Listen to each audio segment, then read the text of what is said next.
අවේ ඉන්නවා කියලා කිව්ව ගමන් තමයි ඒක උනේ.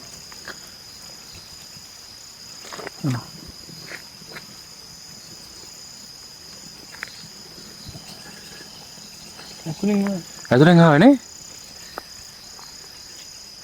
මේ උඹේ හරි පිටිපස්සට වැටෙන සාවේ. ඔව්. නේ? නිකන් බලහම් මේ හරි. ඉතින් වැටුණා පෙවුණා. The hell is this bro? වැටෙන පෙවුන්නේ නැහැ මචං මට.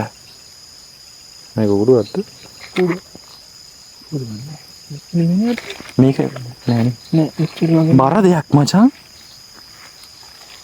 ඒක වැටලා ආවා ඉස්සරහට නේද?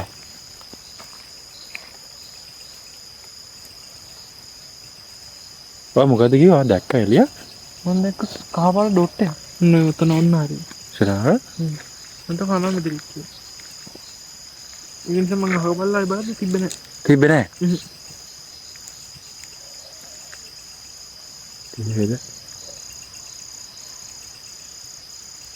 ඊළඟට මොකද උනේ කියලා දැනගන්න ඕන නම් දැන් මෙන්න YouTube එකට ඇවිල්ලා මේ තියෙන විදිහට ෆගැන්ඩෝ කියලා සර්ච් කළා සම්පූර්ණ වීඩියෝව YouTube එකෙන් බලන්න.